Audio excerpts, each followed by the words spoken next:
Hey friends, thanks for joining me today. I've been meaning to film this video for months now. I think I had this concept back in the spring. I was sampling some decants that I had gotten from Scent Split, and among them was a fragrance called Liquid Osmanthus that reminded me of Belle Opium from YSL, which then got me talking about Mother's Hug in a Bottle fragrances. And so one of those is in the bunch today, and I'll talk about the other. I think I have eight or nine. Something like that, and probably many others that I could share with you, but it was a hard list to put together, probably because it has such meaning to me, the idea of a mother's hug in a bottle. I've shared with you all many times now that my love of fragrance I attribute to my mother. She always had fragrances on her dresser growing up, and my uncle, who lived downtown at the time, I grew up in New York City. My uncle lived down in the village, Greenwich Village. He still lives there. He's 90 years old, bless his heart. But when he was younger and running the streets, he still runs the city streets. I don't know how that man at 90 years old manages to walk all over that city, take buses everywhere. I mean, he can probably walk faster than me still. Neither here nor there. He would come to visit us. We did family dinners on Sundays at my grandmother's house, who lived in the apartment below us. So we would all go down to our grandmother's house. Aunts and uncles would be there. And when he came over, oftentimes he would have something from his visits to Macy's or Bloomingdale's or another department store somewhere downtown for my mom and sometimes for us as well. So, one of the things that he loved to gift to my mother was fragrances. And so, most of her fragrances she got from his visits to fancy department stores in New York City. I'm telling you all of this because it occurs to me that to talk about a mother's hug in a bottle, I have to share with you what I consider to smell like a mother's hug. And so that takes me back to the fragrances that my mom used to wear. So that's why I'm putting all of this together at the front of the video for you. My mom wore heavy, punchy, really like full bodied fragrances back in the late 70s, 80s that shaped the way that I thought about perfume at that time and got me interested in perfume. And subsequently, I wore many of them as a child because I would be nosy. And the minute that I could reach up onto her shelf and grab, and I say shelf because she had like a dresser, and in the back of the dresser was a mirror. And in front of that mirror, or attached to that mirror, there was like this like shelfy type of thing that had a door on it, right? And you could lift the door up to put like your trinkets in there, your jewelry or whatever. On top of that, attached to the mirror was this shelf, and that's where the fragrances sat. So as soon as I was tall enough, old enough to reach up on that shelf, I was bringing them down. Many of them were dabbers. This was back in the day of like dabber perfumes, and I would dab them on my neck, always put way too much on, just smelling crazy all over the house. And she had fragrances like Shalimar, Chanel number 5, Oscar de la Renta, Obsession, the original Obsession, Obsession, Obsession. Opium, the original Opium. Fragrances like that. She probably had Isatis and a bunch of those others that I just don't recall, but the ones I just mentioned stand out the most to me. Oh, she had Paloma Picasso. I mean, just a bunch of the sort of older school classics from that time period.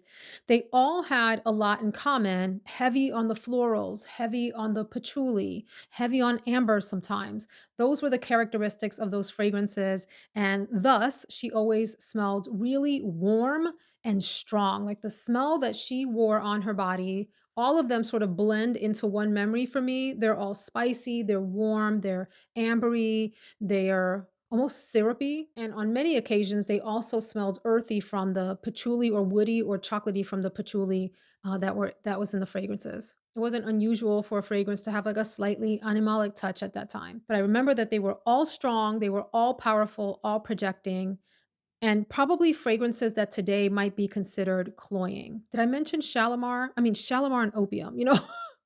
Wow. So when I think of a mother's hug in a bottle, the primary word that comes up for me is warm, like a deep warmth, a cocooning nature, and sometimes like a suffocating, spicy, ambery deepness to it. I picked fragrances in my collection that have touches of that. So you won't see Shalimar and opium in today's lineup, but you'll see like fragrances that have some adjacencies to those, if you will, some similarities, and that maybe could be considered more modern versions of those. So, in a community post about a month ago, I posted this picture of the Boys to Men album, A Song for Mama, and asked, making my mom's hug in a bottle list, name a fragrance below that fits the vibe. I'm going to jump around and just share a few of the responses that came up.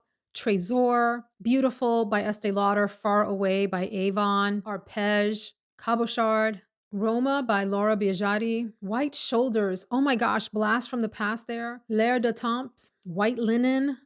Vanilla Planifolia. Rouge Malachite. Chanel number 5, of course. Youth Dew by Estee Lauder. Mon Guerlain, of course, of course. Ruby Rouge.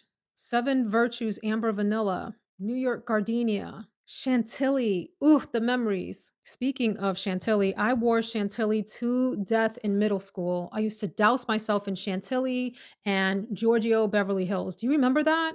And I wore Obsession. I mean, I would douse myself in these fragrances and then go march. I was in a junior high school marching band.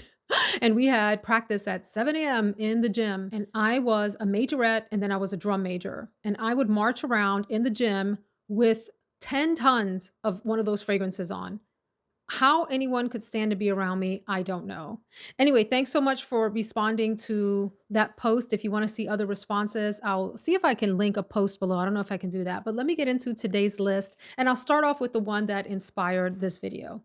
Oh my gosh, I had the name of the inspiration completely wrong. It's not liquid Osmanthus, it's liqueur Osmanthus. The house name is Degrhaal. Hope I'm saying that correctly. And it was like this very warm osmanthus fragrance that has tonka bean and heliotrope and musk. And I'm going to tell you, when I smelled that fragrance, which is fabulous, I immediately got a memory of a fragrance that I do have in my collection. And I'm sorry, but this fragrance is discontinued and very, very difficult to find. And it's Belle Opium from Yves Saint Laurent. I purchased this from, I think it's called Perfume on something like that. I will link that below. They are out in Canada and they specialize in vintage or discontinued fragrances.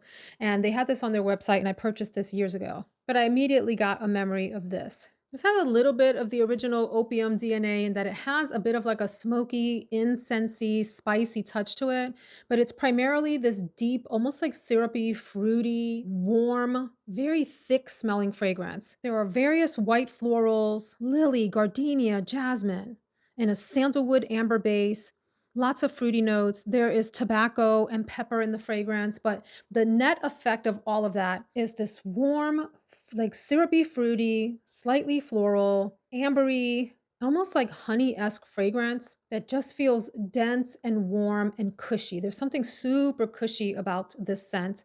Really beautiful, very feminine, very reminiscent of 80s fragrances for me. And I would say that the Liqueur d'Osmanthus is a close enough scent to this if you have wanted this or not sure where to find this or whatever, and you like something similar, try Liqueur d'Osmanthus. First choice for Mother's Hug in a bottle.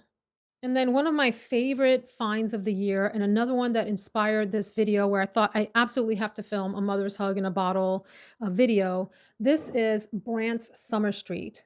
Wow, this is such a beauty of a fragrance, and I've got fingerprints all over it. I'm so sorry, but it smells how the bottle looks. It's honeyed and it's fruity. The main fruit note is apricot. It has such a warm, comforting sweetness to it, inviting, cozy, a combination of like a sweetness from the fruit aspects with this beautiful feminine warmth from florals. There's night blooming jasmine, honeysuckle. It's got like a vanillic ambery base to it. And on top of that, that honeyed, fruity, white floral beauty. And it's just so smooth, so round, such a beautiful hug in a bottle. Like you melt into this fragrance or this fragrance melts into you. And it's so beautifully feminine as well. Nicely lasting, probably a big sleeper hit of this year for me. I've heard just a few people mention this, but not very many. And for a while there, I heard no one talk about this fragrance. And I think this could be a contender for the top 10 spot this year. I have to see how the rest of the year plays out with other fragrances, but it's definitely among the top 10 purchases of this year. So warm. You know, honey is a tricky note. It can be very overwhelming in fragrances. It can be cloying, too thick, like suffocating. I love that it's just thick enough, yet thin enough to carry this fragrance into the honey realm. Like you can call it a floral, honey, fruity fragrance without it being honey dominant. And I love that. It plays so nicely, I guess is what I'm saying, with the other beautiful notes in here. The apricot is prominent and it's a perfumey, artistic apricot that I think is just absolutely gorgeous. Summer Street. So then, although my mom didn't wear this fragrance, the other women in my family wore it, and it's Coco Mademoiselle. I cannot wear that fragrance. It just does not play well with me, but I love to smell it on other people, and it's a very nostalgic scent for me. One of my favorite aunts wore it to death. And so the fragrance that I'm going to talk about reminds me of that, although this one is more wearable for me, and that is Miss Dior. This is the Parfum version that was released last year, 2024. This is a gorgeous fruity patchouli fragrance, and those are the primary players in here. There's wild strawberry, patchouli, amberwood, and floral notes. There's some stone fruits and all of that. But primary players are like a berry sweetness that gives it the fruity aspect, and then patchouli are it. It's a woody, fruity fragrance. The patchouli is more on the woody end than it is on the earthy end. This is a highly projecting, very strong fragrance, and it reminds me enough of Coco Mademoiselle without the aspects of Coco Mademoiselle that I cannot personally wear. And it gives me that nostalgic feeling of like my favorite aunts being in the room, smelling fabulous, looking great in their red lipstick with their hair done up, giving out hugs, putting $20 bills in the kids' hands, quietly so the parents didn't notice that they were giving everybody money, and having you come back for seconds of the food that they had made and prepared for the family gatherings. Miss Dior Parfum, gorgeous. One of the notes that strikes me as being classic for my interpretation of a mother's hug in a bottle is orange blossom. And one of my favorite orange blossom fragrances is Safanad from Parfums de Marly. This is orange blossom and vanilla, and it has some softness from pear and I think one other fruit note that I can't recall. But talk about a hug in a bottle, and not just a mother's hug, but any like matriarchal feminine hug in a bottle. Very soft, very sort of endearing fragrance. It kind of draws you to it. It's got that sort of motherly energy. It's kind, it's benevolent. If a fragrance can have those human characteristics, like personification of a perfume, right? It's kind and it's benevolent, and it is definitely a matriarchal figure. So warm, so inviting, such a hug, and beautiful for fall and winter as well. It also has a little bit of sexiness to it, if you wanted to try this out for like a date night. Very, very pretty scent. Another fragrance that reminds me a bit of Coco Mademoiselle. They've got similar vibes, like they can be in the same family. I haven't really talked about this a lot on my channel. I've had it for a while. It was sent to me by the brand maybe a couple of years ago. It is Mon Parfum from M. Micallef. In this cute little bottle. This bottle in and of itself gives me vintage vibes, with the crystals on it and all of that. It's like a special gift that you would give someone, a beloved or something. It's definitely got Coco Mademoiselle vibes. This one is maybe heavier even on the patchouli, although the fragrance itself is like a dialed back, smoother version of Coco Mademoiselle. And it even has like this subtle chocolatey nuance that gives you like a vague, distant memory of Angel by Thierry Mugler. This is lovely. Not one that I would wear often because it is similar enough to Coco Mademoiselle that it reminds me of that fragrance, maybe even a whole lot more than the Miss Dior Parfum, which is just like a watercolor interpretation of Coco Mademoiselle with fruits added. This one is heavier on the patchouli. It does remind me very much of like Hollywood glam 1980s fragrances that had a lot of patchouli and maybe even amber in the base. This is actually available out on FragranceNet. I'll link it below. I haven't really talked about this a lot on my channel because I thought for a long time it wasn't available and that it was discontinued by the brand. But anyway, lovely, lovely fragrance. Fairly long lasting, beautiful sillage in the air. You do have to be a patchouli lover. So if you are patchouli averse, you will hate this. But gosh, my mom wore fragrances that had heavy patchouli all the time. And so this reminds me of the smell in the air when she put on those heavy 80s perfumes that had heavy bass notes in them, like really dominant on the patchouli, woody aspects, ambery bass notes, and some spices and all of that. Quite glamorous, this fragrance. So, also when I think about mother's hug in a bottle and what my mom wore, and the fact that all of the fragrances that were on that little shelf in her bedroom were just super duper complex, complicated. They were complicated and complex fragrances with a lot going on. They were like kitchen sink fragrances that had a million and one notes. I definitely think about Amouage fragrances overall, and the one that I picked in this category is Journey in this beautiful, like crimson and gold bottle. This fragrance takes you on a journey. Maybe that's why it's named that. Probably not. There's some other story behind the name of the fragrance. but it does take you on a journey. It has different stages. The primary features of the fragrance and the dry down are like a dried tobacco leaf, a very soft, thin honey, some stone fruits. Think a vanilla amber balm in the base with a delicate tobacco, honey, stone fruit top. So, in some senses, this could be the much older, more seasoned, been around the block and had some life experiences big sister to Summer Street, which is more like in the princess realm in comparison to Journey, which is a bit more rugged and edgier and complicated and moody than Summer Street, which is more predictable honey, stone fruit, floral beauty, right? This is like the beauty and the beast in a way. And they both, I mean, I wonder how they would work together, how they would layer together, but they're both beautiful in their own way. So this might be like a nighttime version of a mother's hug in a bottle. Exquisite fragrance and one that you absolutely have to be in the mood to wear because it is so complicated. So you're probably seeing an ongoing theme here of heavy florals and patchouli and big bass notes. So you won't be surprised then. Did I say orange blossom too? Like heavy on orange blossom fragrances.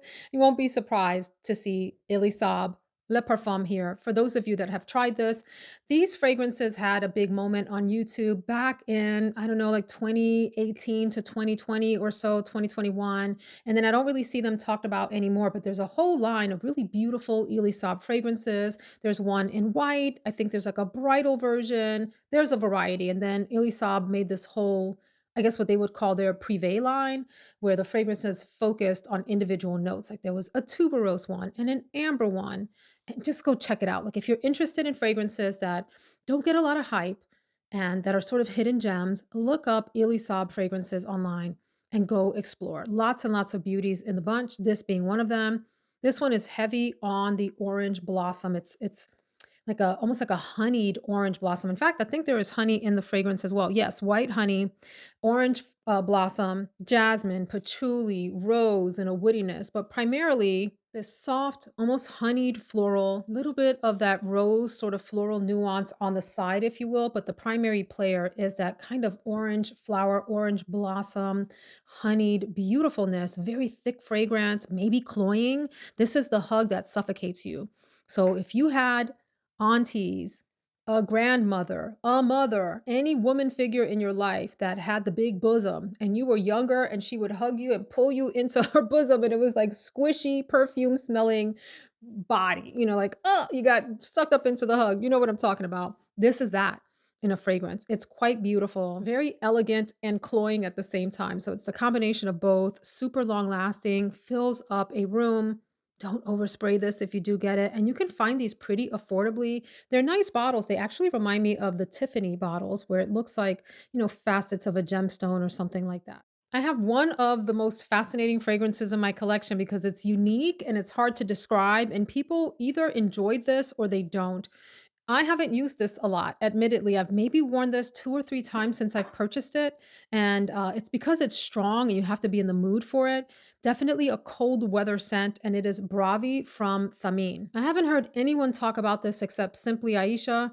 That's it. No one else that I watch has, mentioned this fragrance. This is one of the most complex yet delightful fragrances if you give this a chance. This fragrance has a walnut milk note, which I think is so interesting. You definitely get sort of a milky aspect to it. The other major players are a beautiful, soft tuberose that is also honeyed, and there is a zinginess in here from a citrus note and ginger. It's such a beautiful combination. Vanilla in the base. I would say it's zingy, it's floral, it's milky. You know what this is reminding me of? Oh my gosh, it's giving me sort of remnants of Love Delight from Amouage, except grown up. Like if Love Delight blossomed into a beautiful, sexy woman, like if it was a young teenager and it blossomed into a beautiful, sexy woman, maybe it would become Bravi. This is really, really lovely. Very strong, very unique. The zingy aspect of this, I think, is part of what people may not enjoy about it because it's combined with the florals and the honey. And so it might be like confusing to some noses, but I think it plays very well together. It took me a while to get used to this fragrance. When I first tried this, I thought it was weird. I will say that the walnut milk aspect, the walnut part of it, the nuttiness, you know how like walnut has a bit of a sort of like an earthy slash woody type of scent to it.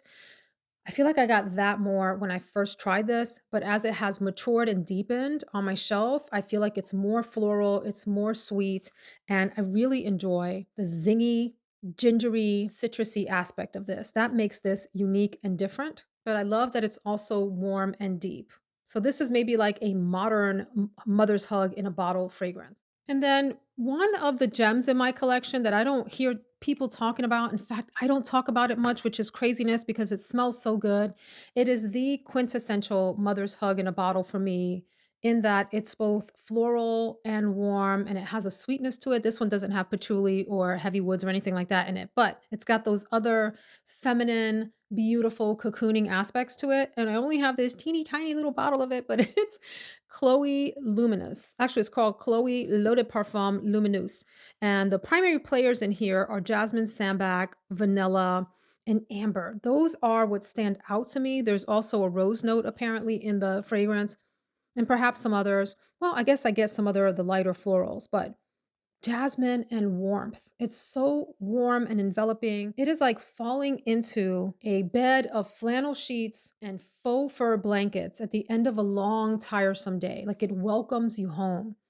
You smell this and you feel like you are cocooned in something that understands you well, knows all about you, and is just gonna rock you to sleep. Your bed's gonna rock you to sleep. It has this elegance to it. It's floral and elegant and warm and cozy like a faux fur blanket. Oh, I just love this so much. This is beautiful. Full bottle worthy. I only got the little one because I didn't know what to expect. And I haven't really tried a lot of Chloe fragrances, so I'm not familiar with this line that much. But this one was one of the most successful blind buys of like ever. I think I bought this like a year and a half or 2 years ago, and it's so, so beautiful. So warm, so ladylike, so, I don't know, floral, ambery, vanillic, beauty, beauty. Let me know your thoughts on this selection of fragrances. If you didn't get a chance to answer the question that I posted on the community tab, I'd love to hear from you down in the comments. What comes to mind for you when you think mother's hug in a bottle? What is a fragrance that jumps out to you? Let us all know. Thank you so much for hanging out with me. I'll see you in the next video. Take care.